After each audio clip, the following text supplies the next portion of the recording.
Daf Tet Amud Aleph line 40. Ba'ilahu. Po'el Mahu Shihavid Ba'or V'yochal. So we said earlier that a worker can eat the fruits, let's say the grapes that he's working with, but he can't add something with it because that will cause him to eat more. Can he toast it in fire? You have the kind of image of is that considered like you're adding something, or it's considered something completely different? Tashma. An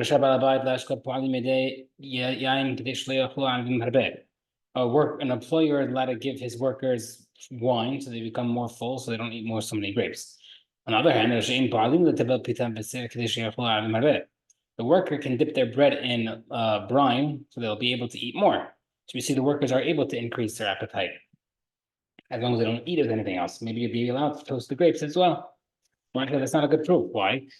The question is not whether or not a person can prepare himself by giving himself something. The question over here is you're preparing the produce itself, like salt, or salt we'll talk about soon, but with something else adding to the fruits. What's the halakha over there? Tashma. A worker can eat grapes at the head of the rows, the corner of the things, even though because that's they're the ripest by the heads of the rows because they're the sun. But as long as you don't toast them. So we see that sort of toast. I would love to someone to let me know how toasted grapes taste like. Anyhow, we say no, but they're not allowed to toast it, not because you're not allowed to toast it, but rather because you're spend too much time working. And let's say you have someone else doing it. Your wife or kids are there. Can you throw them a grape to toast and then give it back to you or not? You're not going to waste time. What's halakha? Tashma. A person cannot toast the fruits and eat it. No, he can't heat it either. He can't crush it on a rock. But he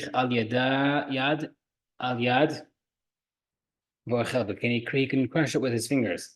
So you see over there, you can't toast it. Where it says no, also over there because of wasting time of work. You can prove it. These are the trying to prove that that's going to help you eat more, and that's why they know how to do it. It doesn't apply because we said that you can't crush it against a rock. That's not going to sweeten it. Must be because of waste of time.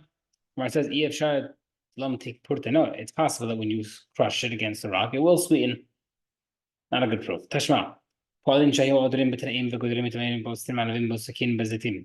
who are picking figs, dates, grapes, or olives, they can eat what they want without doing maaser. Because Torah allows them to eat. But he can't eat it with his bread unless they got permission. You also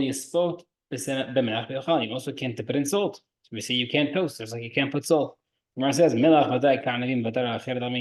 salt is considered an additive, and that's why it's asur. Like I mentioned earlier, eating grapes is something else, but not proof with regarding fire. Next, we said that you can't dip it in salt and eat. Problem is, someone hires a worker to work the field by the olive trees. He can't eat. But if he hires him to pick the actual and deal with the actual grapes, olive or grapes, he can eat being patur. Because he's not to use it from the Torah. Let's say he says I'm going to eat and he eats them one at a time with permission. But he can't eat two at a time because that'd be chayav maaser. But he can dip it in salt and eat. So, where do we say allowed to dip it in salt? Either let's say in the second case, once he says he's allowed to eat, he can eat as much as he wants, any way he wants, even with salt. Maybe it's referring to the first part of the Mishnah of the Braita, where he's eating just what he's allowed to eat from the Torah without permission of the owner, so that maybe there you'd be allowed to dip it against our Braita, which says you can't dip it in salt. First Braita, which is asur in salt, it's referring to Eretz Yisrael. Second Braita is outside Eretz Yisrael. Inland dipping in salt makes it considered maaser, not chayav maaser, therefore you're asur. The chusar is lokavas, when outside Eretz Yisrael, you're not chayav in maaser, that's why you're allowed to dip it.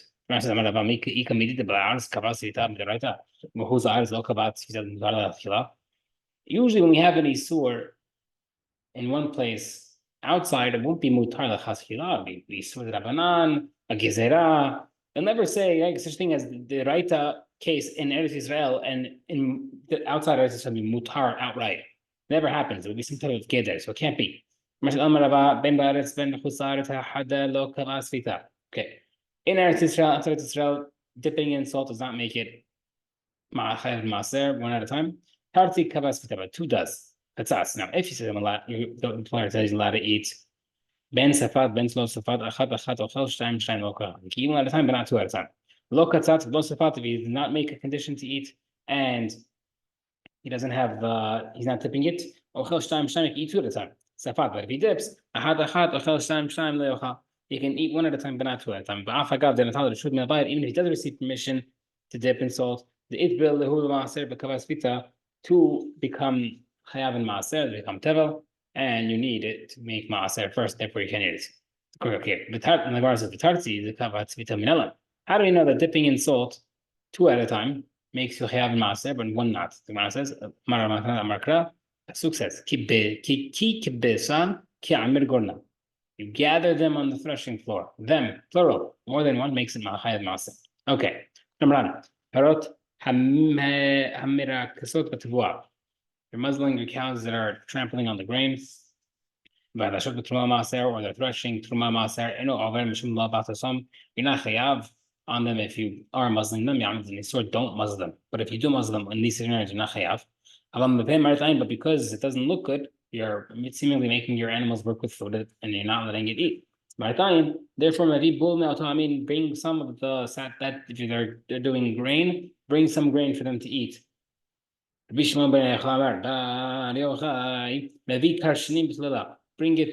cow feed and give it it. Because cow feed is the best. It's called fetch. Okay, 1 second. Muzzling cows that are trampling. You're not there. You're allowed to muzzle them. But if you're muzzling those that are threshing to maaser, you are chayav. And a goy who muzzles the Jewish cow, you're not over there. And a Jew who muzzles the non-Jewish cow is over on do not muzzle. Right? We have a clear stira. The first Braita says there's no isur of muzzling truma maaser. Second Braita says there is an isur. Based on maybe we can answer truma, not a stira, because kan bitruma, kan bigit truma. First Braita says it's not you're not a sur is by truma referring to actual truma, and the second referring to something that you grew from truma. You use the seeds of the truma fruit to grow something else. But there was still a stira on maaser. The word says, don't answer the following. You might say there's no stira by maaser either because you might want to answer, but obviously you knock it out. That kind of maaser, the first case of Yisur is referring to actual maaser, the second case is something that group maaser. That only makes sense by truma because but maaser, something that grows from maaser seed plant grow. Something that grows from there, considered regular item, not even considered maaser. It's not a maaser. We see it's actual regular produce, so that can't be the case of our Mishnah. Gemara said, "Haba maaser rishon, haba maaser sheni." The second Braita, which is a sur, referring to maaser rishon. Maaser rishon is a regular isur maaser. However, maaser sheni is you don't have to muzzle because it's maaser sheni. Maaser sheni is the thing that a person has to bring up to Yerushalayim every 3rd or 6th years. So now the Gemara said, 1 second. Both cases are maaser sheni. No stira. How did it meir? How did it Yehuda? So it's machlok between Rabbi Meir about maaser sheni. How did Rabbi Meir that maaser man gavohu? The first brother says that it's according to Meir who holds that maaser sheni belongs to Hashem, but he's allowing you to bring to Yerushalayim and eat, and that's why you can't muzzle it. How did it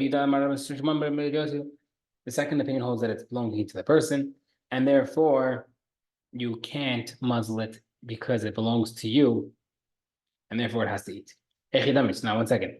How can it be a situation of you're having the animal work in maaser? You go and check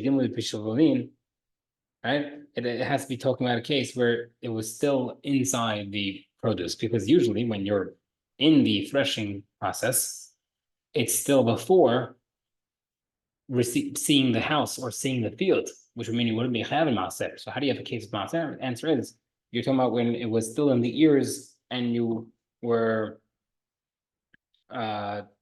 you were brought it to the threshing floor, which made it a chayav maaser already, or teruma. But according to Bida, who holds that you can only eat maaser sheni in the house in Yerushalayim. Sorry, how can you have the cow eating it outside Yerushalayim? Our answers. He's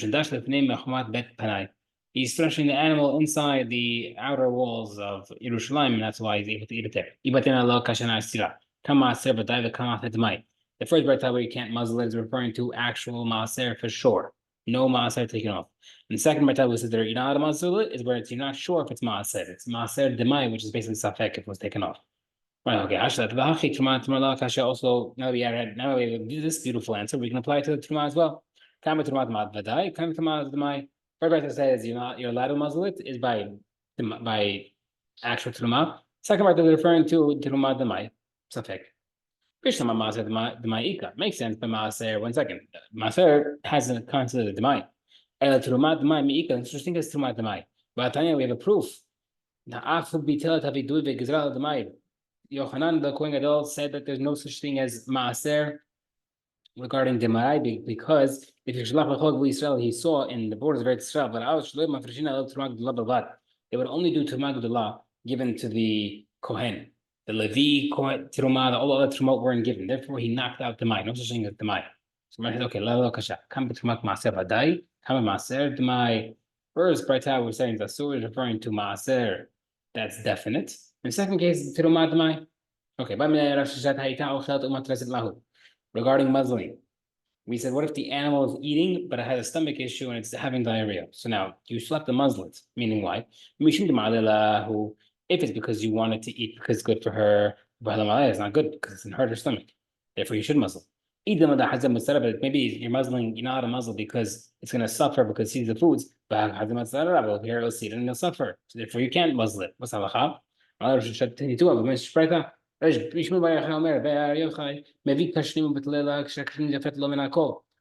the previous case we mentioned, we'll bring this as a proof now that you should feed it good cow feed because cow feed is the best type of feed. We see that it's good, referring to when it's good for it, and over here it wouldn't be good for it, so you should be able to muzzle it. By the way, what's the halacha if you could tell a non-Jew to muzzle my cow, the Jewish cow, and then use it, and then thresh with it? Is that mutar? And it's only asur when I do it or not? We say that it says to tell a Jew, a non-Jew, do something asur is Rabbanan. That's only by Isur Shabbat because then you get skila if you do it. But maybe by the goy, that's why it's asur Rabbanan if you tell the goy. Or maybe therefore by muzzling, which is only a lav, maybe you can tell a goy, no problem. But maybe there's no difference, right? And therefore be asur regardless. Tashma Shem proof. We use the lashon. In our Brayta, we mentioned that a non-Jew who muzzles and threshes with the cow of a Jew is not over. Sounds like you're not over, but you're still asur Rabbanan. Where it says, no, bedinhu the isur not like maybe they're not even isur Rabbanan. So how can we use the lashon of you're not over? But since we said in the second part of the Brayta that if you're a Jewish guy who uses the non-Jewish cow to muzzle with muzzling, you'd be over. So we use the same wording and terminology for the first part of not being over, but technically it would be mutar, not just not over, it would be mutar l'chatchila.